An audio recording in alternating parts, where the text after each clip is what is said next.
At the ball. Star. What are you doing, Flix? Ember whispers furiously as we walk up the steps of the palace to enter the ball. Flix is in full fairy prince regalia, and I must say, he is magnificent. He ignores Ember as the footman looks at us pointedly requiring our information for our introduction. Ember pastes on her most confident regal smile and announces, Prince Felix of Flynn, Princess Ember of Coal and Princess Star of Celeste. The footman raises his eyebrows, so does Ember in challenge. Obviously, he has never heard of the fairy provinces. He clears his throat and announces us. Flix looks over at us with a smirk. He is really the only one of us of royal fairy blood. Ember bristles at his pointed stare and takes her place behind him.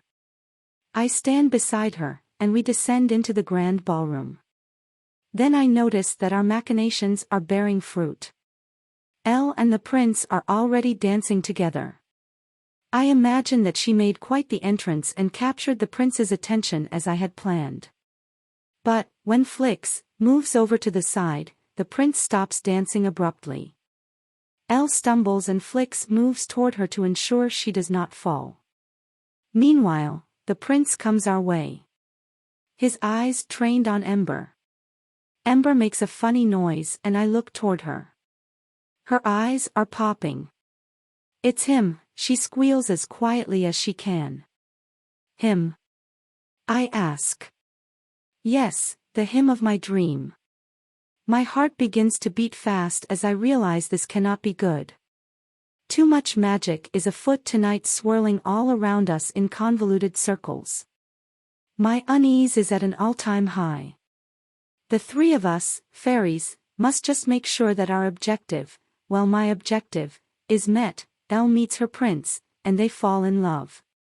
Right? That is what I am meant to do. Make fairy tales real. I look over at Flix. He is mesmerized. As is Elle. With each other. Not unlike the other couple before me. I gasp. I cannot undo all that is happening here. I wring my hands in distress. If I ask the fairy council to intervene, then my sister will surely be in trouble for interfering, and Flix too. He is the fairy prince, so maybe he will not have a difficult punishment. Oh, my goodness. What on earth do I do? Fairy council. It appears as though Prince Flix has made his intervention. Will he conclude that he has the power to disentangle his mischief, but at a cost? Fairy Counselor Elios observes. The fairy Ember appears to have made the discovery of her dream. Will she figure out that her dream is just a diversion? Will she conclude that not everything spinning around us is about us? Fairy Counselor Knox also remarks.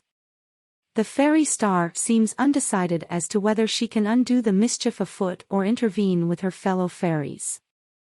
Will she realize that good works can indeed be done even for contemporaries, notes Fairy Counselor Kausa.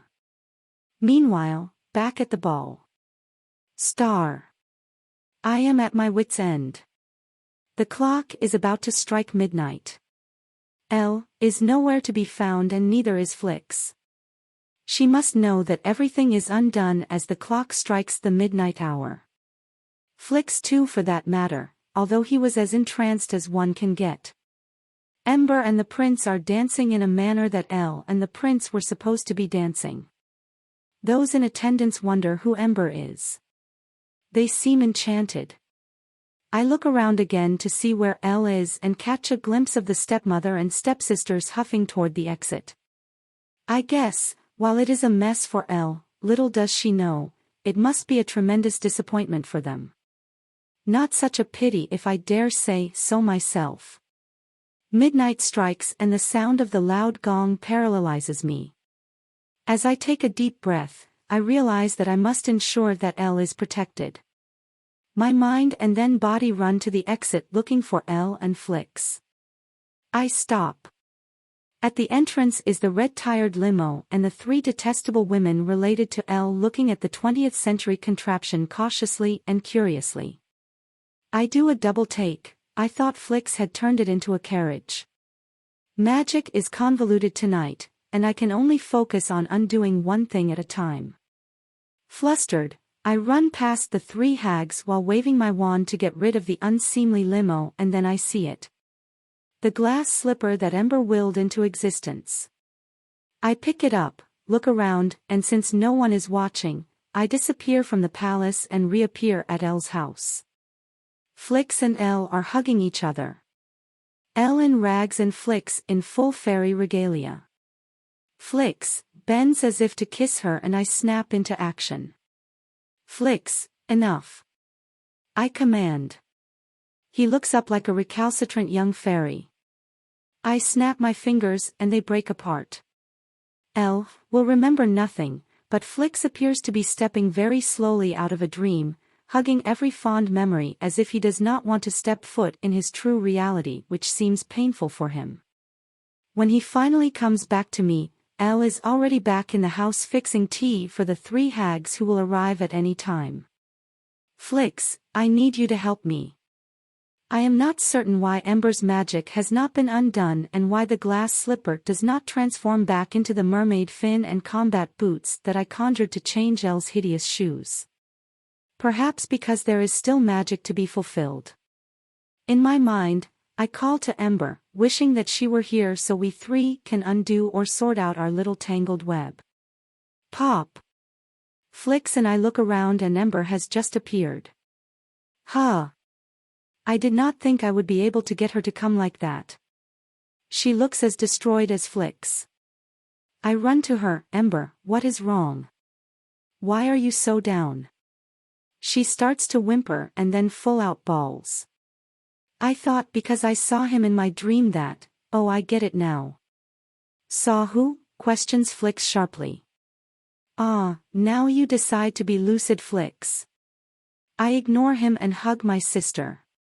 Ember. We cannot act rashly about things.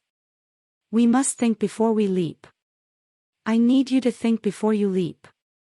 And I need you to snap out of it because I need your help. My help? I can't be of use to you presently, Star. I feel terribly melancholy at the moment. Before I can answer her, I feel Flix at my side reaching for Ember's hand. When they touch, there is a spark of both chaos and fire and both of them jump apart in reaction. They look at each other for a right smart spell before both look toward me and asking me the same thing, how can we help? Huh. A spark that turns them clear-minded again. How fascinating. So now they get that it really is my show. My inner diva is rubbing her hands together. I have never been in a position to command both Ember and Flix at once. I must say, it feels terrifying and electrifying. Then an idea forms in my mind. This is my chance to illuminate a few things for these two. So, I concoct several tasks that they must do for me to unravel the tangled spell working we three made. I need to know what happened to Elle and the prince. Ember, you need to see Elle and let me know how she is, follow her for a day or so and let me know. We must work fast though. Flix, please do the same. You need to scope out the prince and tell me what is going on, no meddling.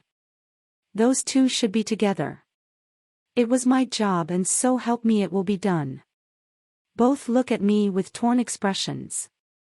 Expressions that tell me they will feel very deeply the consequences of our misadventure tonight. I snap my fingers and they startle into action.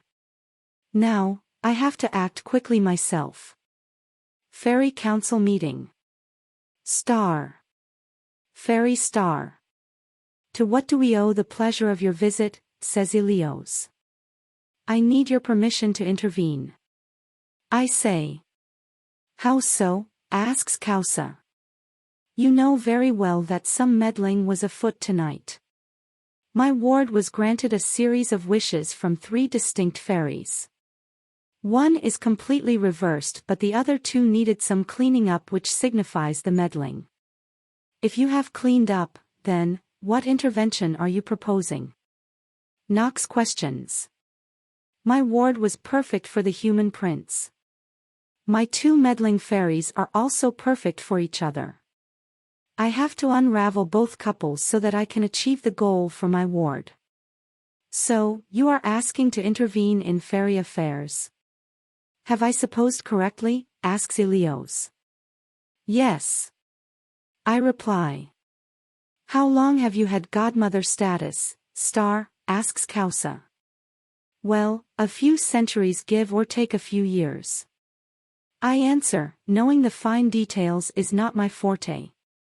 Then you know the unbroken rule. I look in the eyes of the three and not one gives me any more information. Before I can show my ignorance by asking, Kausa says, run along fairy Star. I look at them with big eyes. I have no idea to what they refer. What does the unbroken rule mean? Why can't the council advise clearly?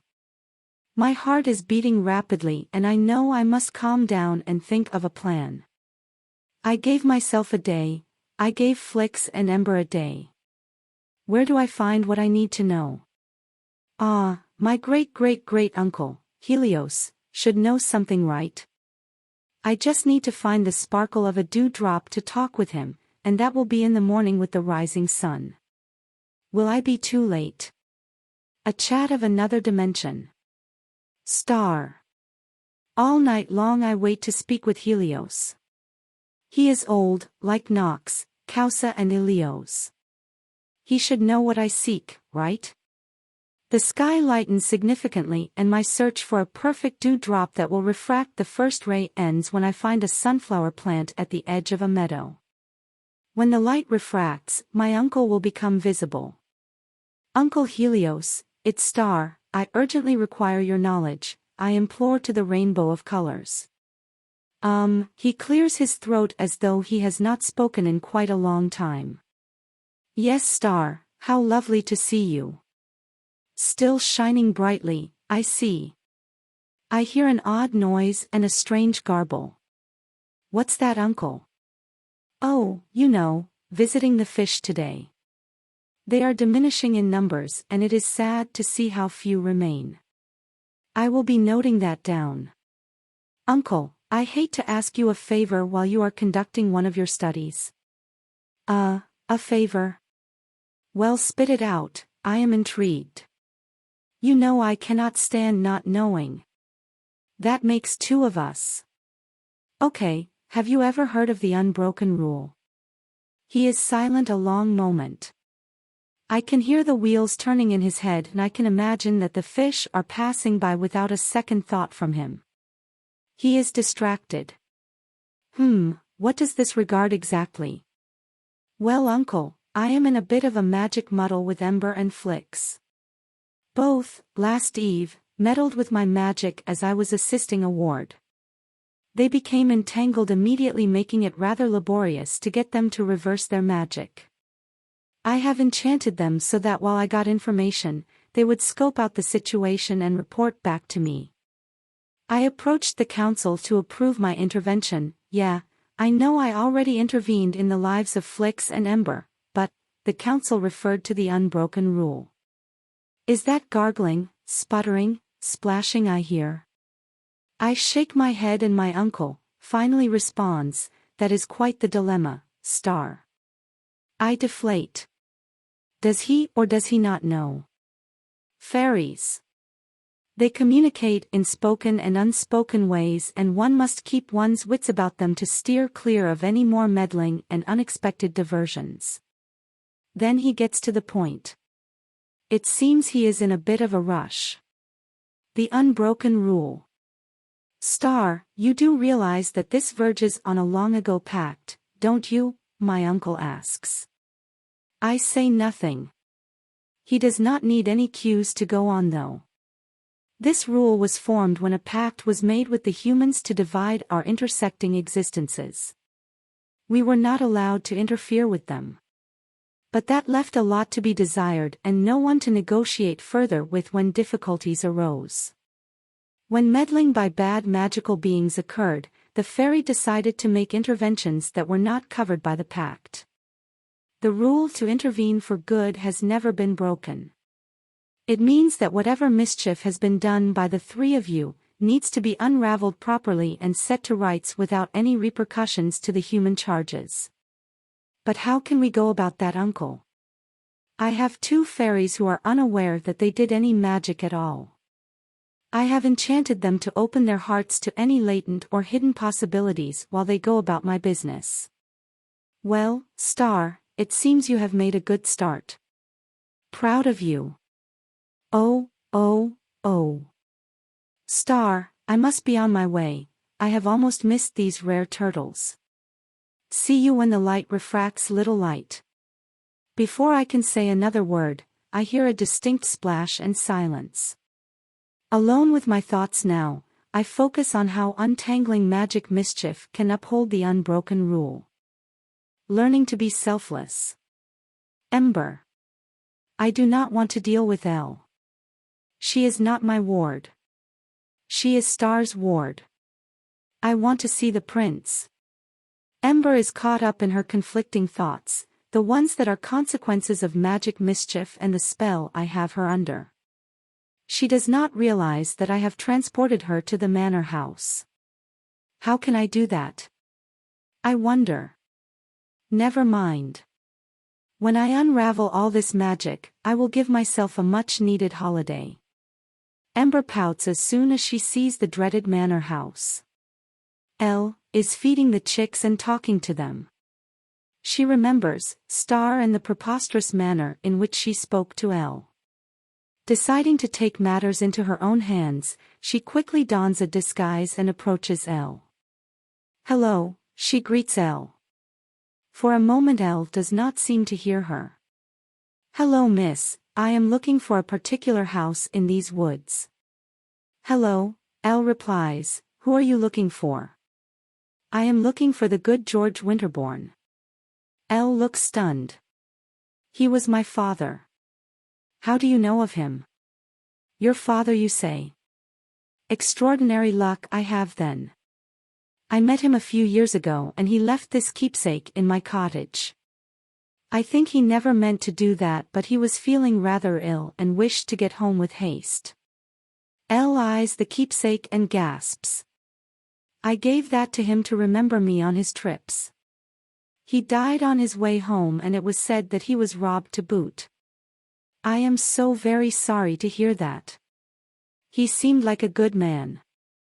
He treated my sisters and I with such kindness. I won't ever forget. Thank you, Elle whispers with tears of long dormant grief. Embers feels her throat closing up with emotion.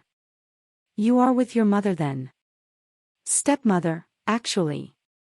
She spits it out and Ember cheers her on silently. Is she as kind as your father was? Ember dares to ask. Oh, she is much different, Elle replies. So diplomatic and good at heart, Elle, the fine makings of a princess. You are happy, though? Truthfully, I am lonely above everything and a trifle sad. Why? I fell in love with the prince. Prince? A stirring of something inside catches Ember's attention. I know a prince. He was the tallest man I have ever seen, and he was handsome and naughty all at once. Ah. I think he could be otherworldly, Elle sighs wistfully. Otherworldly? This makes Ember stop only to grab at very nebulous thoughts and understand nothing. He was so very different, like the fairies of my dreams. That sparks Ember's attention. Dreams? A fairy prince? No, no, no, no. That is my. Have you ever been in love? I'm sorry, what is your name? Elle asks finally. I am Snow, Ember says as she has taken on the persona of one of her previous wards, Snow White. That is beautiful. Well, Snow, have you ever been in love? Once, a deep, ephemeral memory slips quickly through her mind. Yes, but. Then you know that I long for him. To feel joy and to make more with him. To help people. Flicks. I do not want to see that prince. What could I learn from him anyway? I want to see Elle. Flix also laments his situation as he moves toward the palace. As he announces himself, the prince rushes to him. You arrived with her. Where is she? He asks imperiously, making Flix's temper flare. Who is that, prince? He manages to question. The Princess Ember, of course. A distant stirring of something makes Flix uneasy. Princess Ember. There is no Princess Ember. Unless. You mean, the fairy Ember. The prince sighs. She was the most beautiful princess at the ball, and I want to marry her. Another feeling of unease grips Flix's stomach. No, she wasn't. Elle was the most beautiful one at the ball. Did you not see her beautiful soul? The prince stutters a moment, a fleeting memory of someone else. The most beautiful soul. No, she was the most vibrant, enigmatic, captivating one at the ball, the prince asserts. Flix feels a pain in his chest at the prince's words. Yes, someone was once the most vibrant, enigmatic, captivating one in his life. But the image of that person has receded into the deepest depths of his mind. It is foggy. It is hard to access. Is it blocked by magic?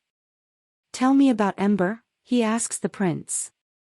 And he listens attentively as the image of a fiery fairy begins to take shape in his mind. He is mostly silent as the prince waxes on and on. When he is done, the prince feels as though he has trudged through a long muddy river. He is definitely lighter. An added burden seems to be lifted. He then asks Flix to tell him about Elle as he seems to be brooding and is somewhat depressed. Flix himself is long-winded. Finding his way through an elaborate magical labyrinth to tell the prince all he knows about Elle. He too feels an unclenching of magical shackles. Then it hits him. He has magic to undo. He springs into action, leaving the prince. So you are not unwell? Asks the prince. True prince, I am not indeed unwell. I have had an epiphany. I need to go. All will be well, he promises.